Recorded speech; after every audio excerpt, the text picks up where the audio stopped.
How do you then take that and synthesize it and lay it over top of guitar design? You've thought a lot about guitar design as well. And of course, a large part of our audience are guitar makers. And so how do you take that thinking of gesture and what you're informed with in design and architecture and then put it onto a much smaller object like a guitar? Yeah, so, I built a few electric guitars when I was a kid. I am not a builder myself, although having spent so much time with the amazing builders that I've been honored to meet, that you know very well, Jamie, I've thought about guitar design a lot. And as an architect, of course, I wake up at 2 a.m.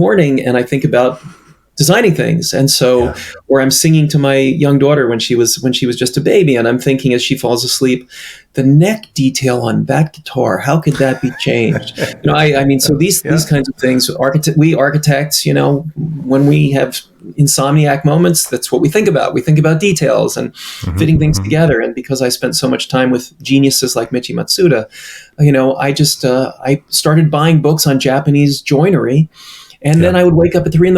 and 2 a.m. and I think, that joint, my God, what if you built a guitar using that joint? I bet Michi knows that joint. That's got to be the way he's thinking about fitting that neck together. I love that glue, So that's one way that for me it all hangs together. And it's a very traditional, classic way of thinking. Of course, this is a beautiful way of this piece of wood meeting a different kind of wood, and the tolerances and the thermal expansion and all of that. All of that stuff is running through my head all the time. But the other thing that runs through my head is thinking about the opening chord of Hard Day's Night and how the gesture of the Beatles with that opening chord, which has a specific kind of timbre and presence, which rings off the guitars, how that gesture accessed hundreds of millions of people. And it was a shocking texture that was instantaneously recognizable to everyone who heard it once they had heard it once or twice. And that links back to the materiality of the instruments. And that gesture also links to the way that the human body interacts with it.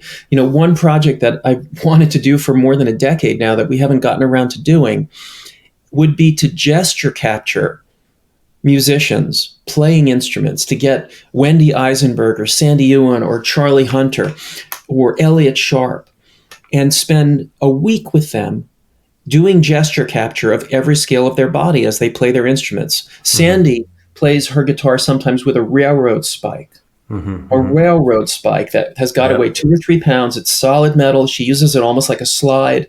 It transmits energy to the strings. She's playing a semi-hollow electric guitar, completely standard electric guitar, and the sound she gets out of it by touching it with a railroad spike is otherworldly. It's vast. You can feel this incredible inertia and momentum of the heavy metal touching the strings. It's fantastic. I mean, it goes to a different place than slide guitar usually goes.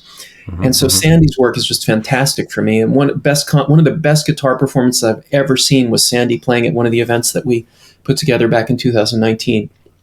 And that kind of approach of gesture through material to the instrument, knowing that there's a direct channel to the sound and the production of sound, that gesture is what we're interested in.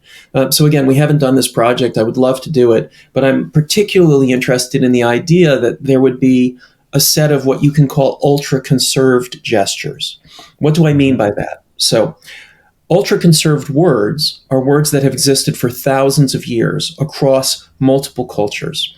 And linguistic researchers have said there might be ultra-conserved words like mother or fire or ashes or we or I or you that have had the same rough sound and the exact same meaning for tens of thousands of years. So it's very possible that when people were in the Chauvet Caves 25,000 years ago, they might have had a limited vocabulary where they could say mom, mother, I, you, fire. Yeah? That's an ultra-conserved word. Now, an ultra-conserved gesture would be a gesture that we have used for tens of thousands of years. For tens of thousands of years, humans have been playing simple flutes made out of bird wing bones. And we've discovered pentatonic scales and harmonic overtone series. So for tens of thousands of years, we've been making those same sounds. And that idea of gesture as a form of, pre-linguistic or proto-linguistic communication is especially important. And this is where there's a connection between the kind of preoccupations that we have as architects, myself, Carla, all of my architect colleagues, and what the guitar builders who are listening to this and hopefully are still with us and enjoying it, the vocabulary of material study and sonic study that the guitar builders are focusing on. To me, there's a kind of an overlap there. I'm very interested, of course, in the idea of the ultra-conserved gesture, because we could start making some conclusions about gestures, the essential nature of gestures for humans, if we can start to map those. What movement have human bodies made for 30,000 years in relationship to a vibrating string that turns it from simply the discovery of a cool sound that you can make when you pluck a gut string that you never knew 30,000 years ago could be made, to something that can turn into the opening chords of that Beatles song, right? So hopefully this unpacks a little bit the overlaps between an unconventional architect's approach to guitar design and the production of sound through guitars, the making of guitars using specific materials, and these kinds of ideas of gesture. Thank you for watching and listening. You can find more episodes wherever you listen to your podcasts, and a special thanks to those who support us on Patreon. It's your support that enables us to do this work.